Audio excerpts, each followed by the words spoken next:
Hello, my name is James and welcome to Mirror Domain's Movie News. And on today's show, we're going to talk about Star Wars Project Luminous. What is it? First reviews for The Invisible Man have come out, and we'll talk about some of the first impressions. Chris Evans is going to be joining the upcoming Little Shop of Horrors remake. And the coronavirus has shut down the Mission Impossible 7 production for a short while. We'll talk about that, and we'll wrap things up here for Terror Tuesday by taking a look at a small clip that was released for A Quiet Place 2. Now, if you don't know how this works, I leave a little comment in the comment section below that has time codes for you all to click to for each story that you want to see. But are you ready for this, McBain? Oh yeah, I am ready. And let's get to it.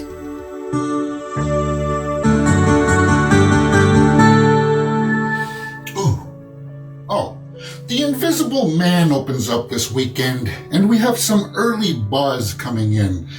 Well, about 29 reviews have been published on Rotten Tomatoes. That's Rotten Tomatoes for you guys. A site that I usually don't like to go to, but I'm going to tell you this. It's been fairly positive overall. A lot of people have said pretty good things about it. It's sitting at about a 90% so far.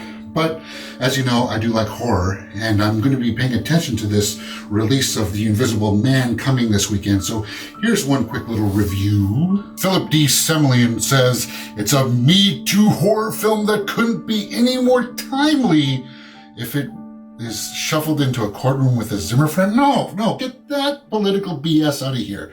I hate it when people try to inject politics into something that has no relevancy whatsoever. Anyway, if you look at the site there, you can see some other reviews that are a little bit more analytical. It's directed by Leigh Whannell, who's, I would say, an actor's director. He started off as an actor and then turned into doing more directing style. So he knows the craft of acting. That's kind of an interesting thing.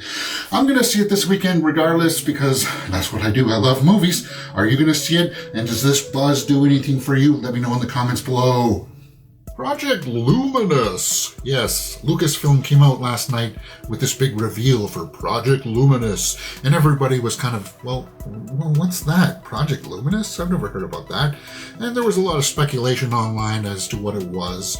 Was it about the movies? Was it about The Mandalorian? A new TV series, maybe? No. In fact, it's about a story group of authors that have come together to work on a new series of stories and novels that'll be coming out called The High Republic. That's supposed to take place about 200 years before the actual prequels, before the series that we knew. And a lot of people are just kind of like, wow, well, that's a little bit lackluster. Yeah, Project Luminous. And it wasn't all that luminous. And that was just kind of weird. I'm not going to, talk about it too long. That's pretty much just all it was. It was about the novels. It was about how they're coming together to have this cohesive story 200 years before the actual Star Wars that we recognize. And so you let me know if you were intrigued with Project Luminous or not in the comments below. And we'll just move on to the next story, which is about the coronavirus.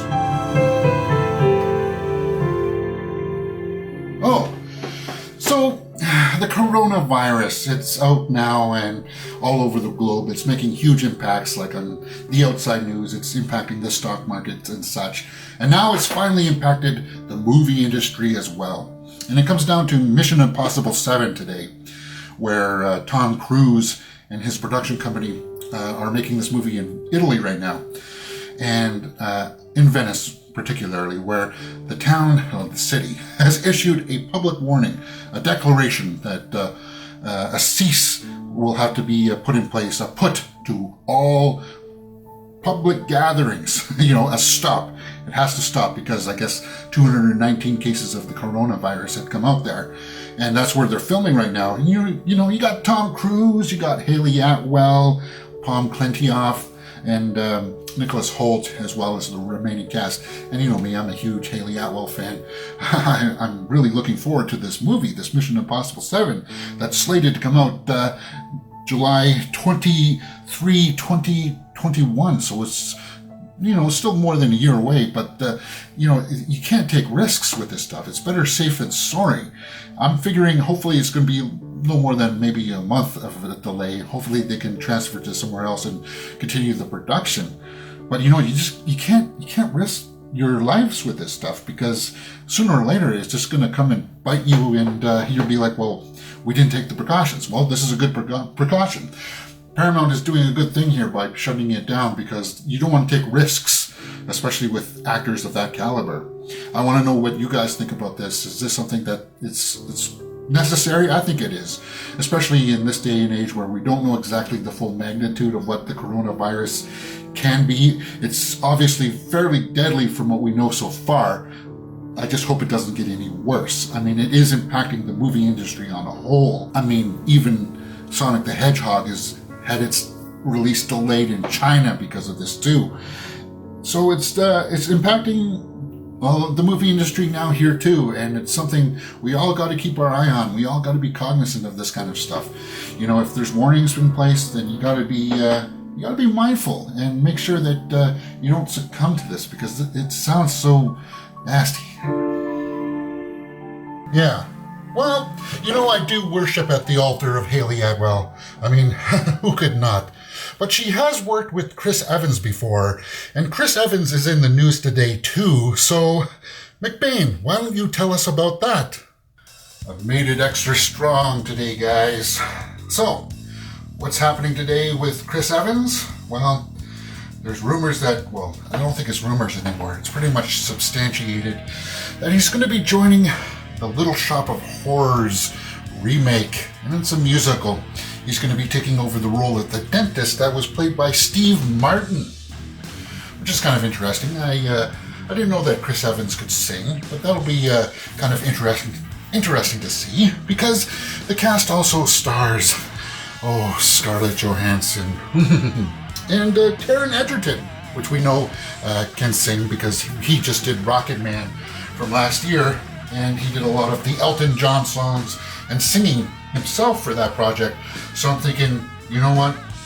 This is sounding pretty good, but I'm just wondering if the musicals today will hit with the younger audience. I'm not too sure, but there is a fan base for this. I'm just kind of curious to know if it's going to follow the 1986 film where it just kind of ends in a happy way, because it originally was supposed to end in a much more darker way where the plant takes over the world, and that'll be kind of interesting to see, because I'm thinking maybe they're going to go that direction.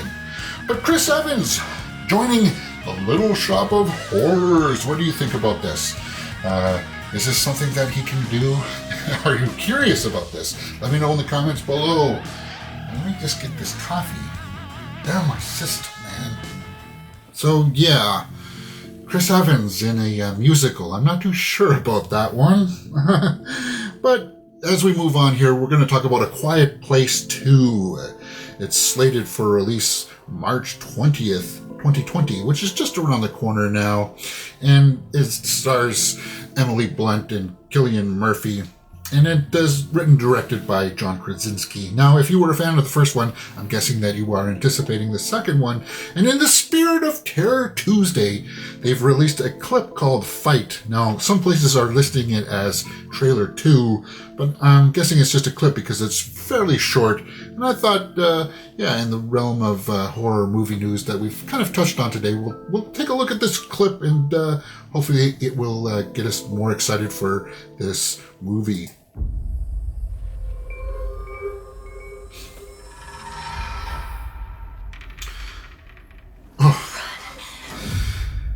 Emily Blunt.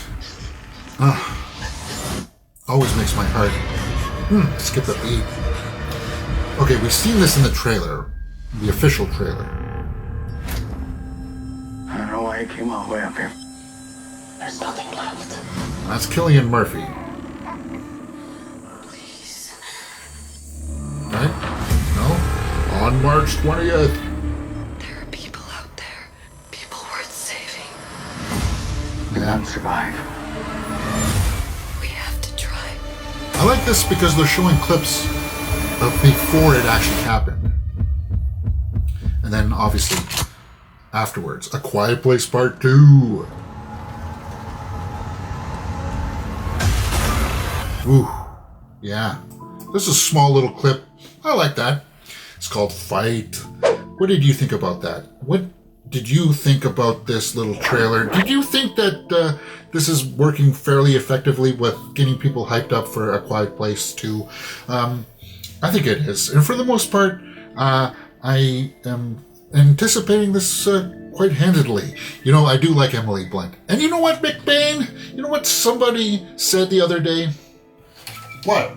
I was on the message boards talking about one of the trailers, and somebody said to the effect that Emily Blunt is no more than a 6 out of 10. He said what? I know, right? I mean, come on. That guy is a fool.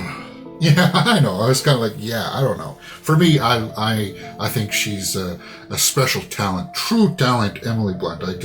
She's fantastic in everything she does. She always gives her 100%, and it's just fantastic. So, that's pretty much the way that it's been today in the realm of movie news and entertainment news overall. I figured I'd just share that with you guys. As you know, I'm a big fan of this stuff. I always participate online with forums and other channels with chatting on the message boards, and I figured I'd just turn on the camera and share my thoughts with you guys.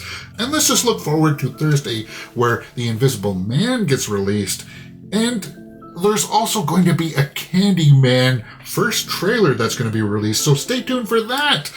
All right, that's it.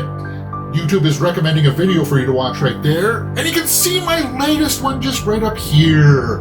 My name is James, and you're watching Mirror Domains. If you've liked what you've seen, please hit that thumbs up button and subscribe right there.